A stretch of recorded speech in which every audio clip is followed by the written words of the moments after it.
Olá, boa tarde. Mais dignidade e oportunidade. O Tribunal de Justiça de São Paulo desenvolve um projeto que oferece bolsas para jovens carentes ou que vivem em instituições e abrigos. Entre os cursos disponíveis estão o de gastronomia, gestão ambiental, pedagogia e nutrição. A iniciativa do Tribunal de Justiça de São Paulo é um dos destaques do Jornal da Justiça, primeira edição de hoje. Vamos aos outros.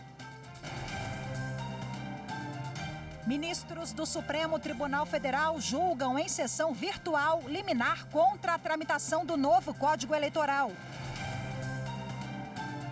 Marco temporal. O plenário do STF deve retomar hoje julgamento sobre demarcação de terras indígenas. O julgamento do marco temporal deve ser retomado com o voto do ministro Edson Fachin, relator do recurso. E ainda, o Superior Tribunal de Justiça decide que é ilegal cessão de direitos do seguro DPVAT para clínicas não conveniadas ao SUS.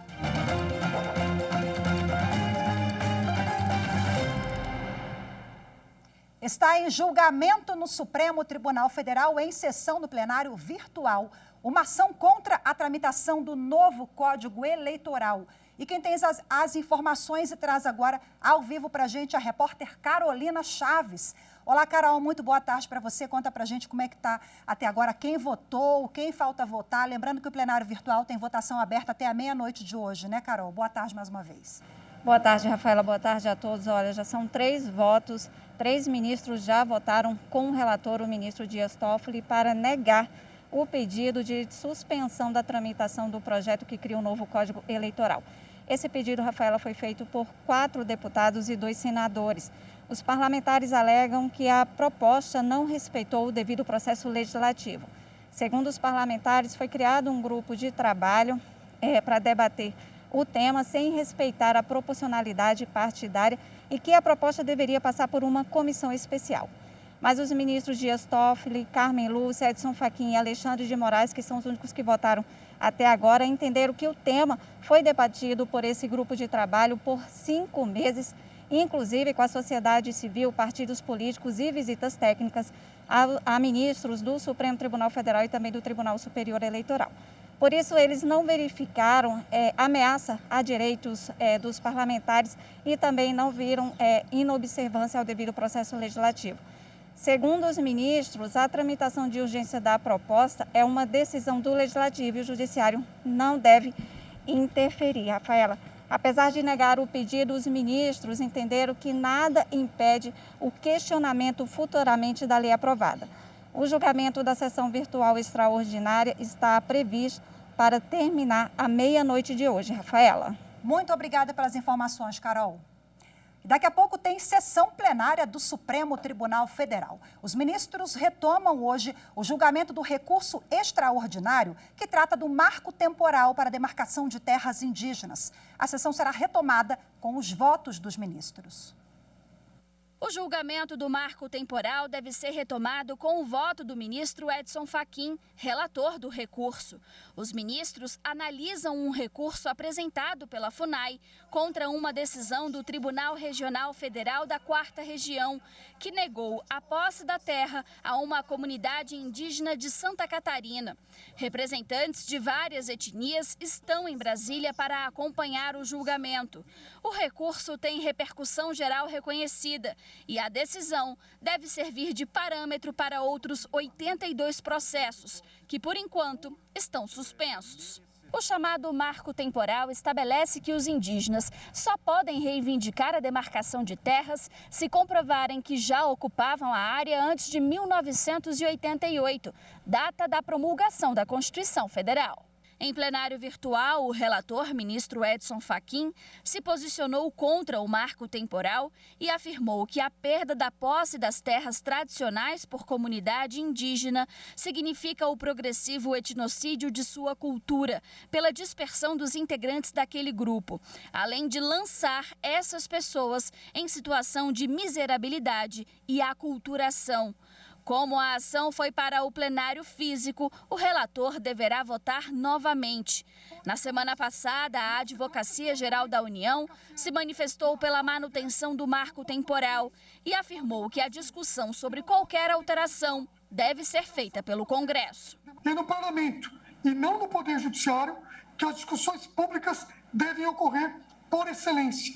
Não se trata de um argumento acaciano, mas, ao revés, de um postulado íncito à democracia, que não pode ser negligenciado. A deflagração de processo demarcatório que contemple uma região, por si só, não é causa idônea que autoriza a emissão dos indígenas na posse, uma vez que depende de deliberação não só da FUNAI, mas do Ministro da Justiça e Segurança Pública e, por último, do Presidente da República. Já o Procurador-Geral da República, Augusto Aras, afirmou que o direito dos indígenas sobre as terras é originário e deve ser analisado a cada caso. O artigo 231 do texto constitucional impõe o dever estatal de proteção dos direitos das comunidades indígenas antes mesmo da conclusão do processo demarcatório, dada a sua natureza declaratória.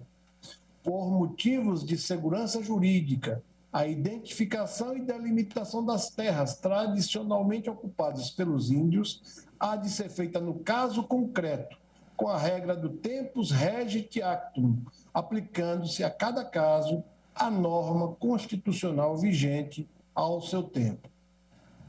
O senador Randolph Rodrigues apresentou ao Supremo Tribunal Federal uma queixa-crime contra o presidente da República, Jair Bolsonaro. O parlamentar quer que o presidente seja investigado pela prática de crimes de atentado contra a ordem constitucional, o Estado Democrático de Direito e a separação dos poderes. Bom, de forma específica, essa ação pede a abertura de inquérito para apurar grave ameaça ao livre funcionamento do judiciário e o uso de recursos públicos para financiar atos antidemocráticos. Também pede investigação sobre eventual financiamento das manifestações de 7 de setembro e suposta utilização indevida da máquina pública em favor desses atos. E o Supremo Tribunal Federal e seus integrantes receberam manifestações de apoio depois das ameaças feitas por Jair Bolsonaro neste feriado da Independência. Nos discursos a apoiadores, tanto em Brasília quanto em São Paulo, Bolsonaro atacou o STF, nominalmente o ministro Alexandre de Moraes, e avisou que não vai cumprir decisões judiciais. Em nota, a Associação Nacional dos Magistrados da Justiça do Trabalho reafirmou o respeito à democracia, às decisões judiciais e aos ministros do Supremo Tribunal Federal, em especial ao ministro Alexandre de Moraes. A Ana Matra lamentou que uma data tão significativa como o 7 de setembro, que representa cidadania, liberdade e independência, tenha sido utilizada pelo chefe do Poder Executivo como mote para incitar manifestações antidemocráticas que desrespeitam a Constituição Federal e o Poder Judiciário. Disse também que as decisões judiciais devem ser cumpridas e que constitui crime de responsabilidade de um mandatário incitar o seu descumprimento, fazendo referência expressa ao Supremo Tribunal Federal. O presidente da Associação dos Juízes Federais do Brasil também se manifestou. Eduardo André Brandão disse que o presidente da República agiu de forma irresponsável e deu um péssimo exemplo ao pregar desobediência a determinações judiciais e, mais uma vez, lançar ataques pessoais a ministros do Supremo. E que as decisões judiciais são passíveis de recursos e podem ser impugnadas, conforme prevê a legislação processual. Segundo o presidente da AJUF, é preciso repudiar discursos de ameaça ou de ódio contra qualquer magistrado. Atitudes desarrazoadas como essa afrontam as instituições da República e atentam contra a estabilidade democrática. O Corregedor-Geral da Justiça Eleitoral do Tribunal Superior Eleitoral, o ministro Luiz Felipe Salomão, determinou que a plataforma Geri suspenda o repasse de valores a quem publica ameaças à democracia brasileira e aos investigados em inquérito na Corte. Os valores que já foram repassados aos diversos perfis devem ser direcionados a uma conta judicial vinculada à Justiça Eleitoral. A plataforma Geri também precisa indicar no período de 20 dias relatórios com os ganhos de cada canal perfil e página citada. A rede social fica proibida de usar algoritmos que indiquem outros canais e vídeos de conteúdo político relacionado aos ataques ao sistema de votação e à legitimidade das eleições. Apenas a pesquisa ativa, com o uso de palavras-chave, está permitida. Ontem, o ministro Salomão também autorizou a Polícia Federal a ouvir os criadores e possíveis gestores da rede social, o norte-americano Jason James Miller e o empresário brasileiro Gerald Almeida Brant. E você vai ver a seguir Bolsa de Estudos para Jovens em Situação de Vulnerabilidade. É no próximo bloco, onde vamos falar sobre a iniciativa do Tribunal de Justiça de São Paulo. Fique com a gente, voltamos já já.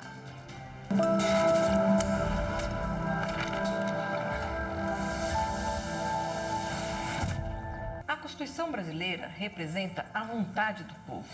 É um texto extremamente claro e cuidadoso com relação aos direitos fundamentais do cidadão. Esse texto deve ser respeitado em todas as instâncias.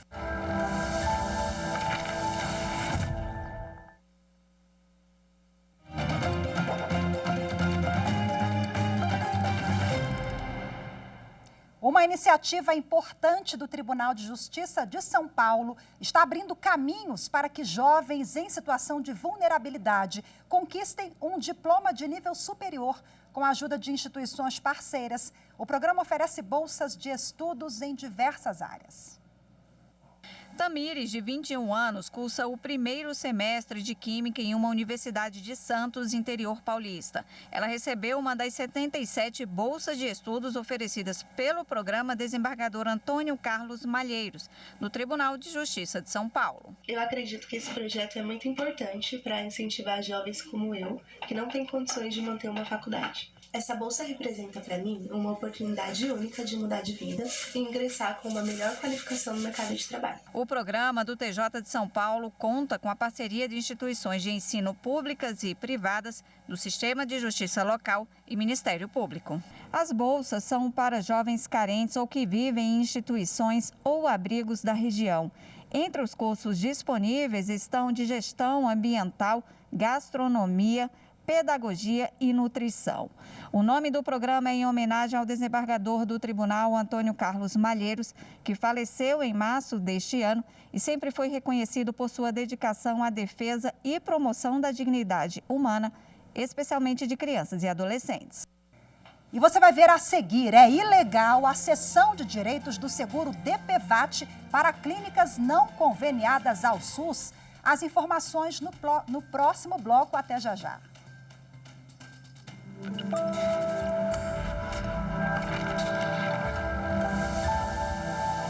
Um direito fundamental que deve ser visto pelos três poderes como uma via de desenvolvimento não só pessoal do estudante, mas uma via de desenvolvimento de todo o país. A importância da Constituição, eu considero o direito à educação, principalmente uma educação de qualidade, assegura o acesso e o cumprimento não só aos direitos mencionados, mas a todos os outros direitos previstos na Constituição.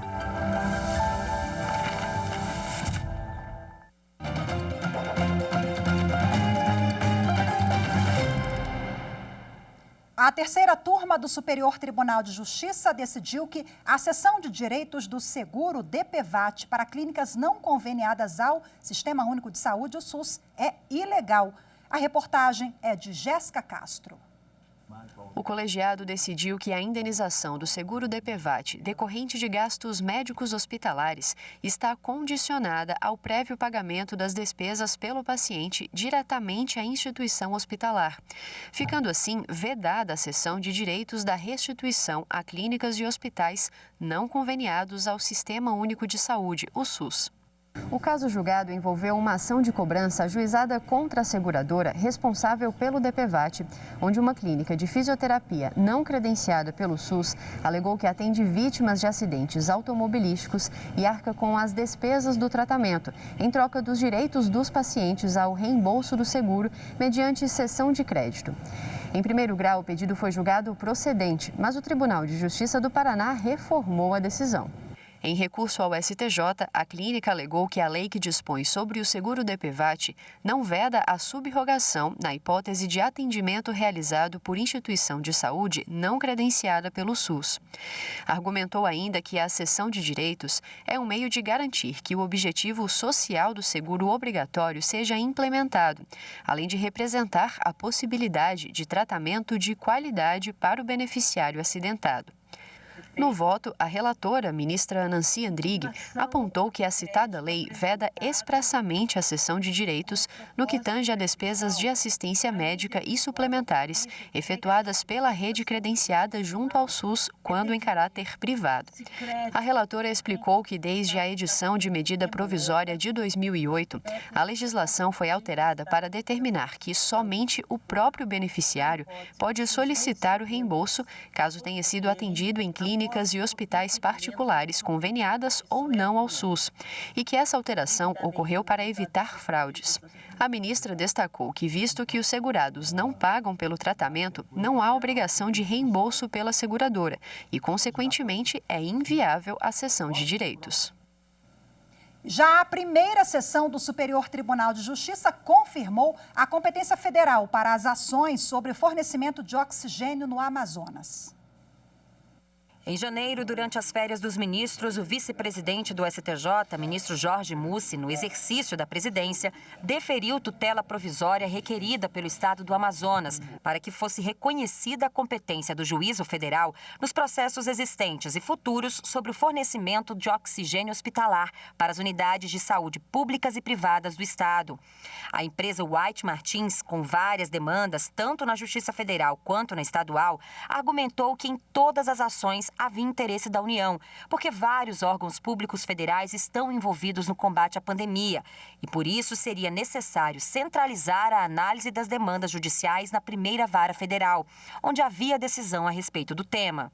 A falta de oxigênio para os pacientes da Covid-19 no estado do Amazonas gerou colapso no sistema de saúde e foi apontada como a causa direta de muitas mortes no início do ano. Ao julgar o conflito de competência, a primeira sessão do STJ confirmou as decisões liminares do vice-presidente, ministro Jorge Mussi, e declarou competente o juízo da primeira vara federal de Manaus. O relator do conflito de competência, ministro Francisco Falcão, afirmou que a possibilidade de decisões conflitantes a respeito do mesmo assunto pode gerar complicação ainda maior na situação caótica gerada pela própria pandemia. Para o magistrado, as decisões do ministro Jorge Mussi pela competência da Justiça Federal levaram em conta a necessidade de concentrar as demandas para racionalizar a prestação jurisdicional e evitar um dano maior com julgamentos incompatíveis com o principal objetivo de todos os envolvidos no debate, que é a preservação da vida. Ao votar pela ratificação das decisões liminares, o relator mencionou o parecer do Ministério Público Federal pelo reconhecimento da competência do juízo federal no caso. De acordo com o MP, a situação requer a unificação do planejamento da oferta do oxigênio para a totalidade da rede pública e privada, competência que é do Poder Público Federal. O Jornal da Justiça, primeira edição de hoje, fica por aqui. Muito obrigada pela sua companhia, uma ótima tarde para você. Temos um encontro marcado amanhã. Eu te espero.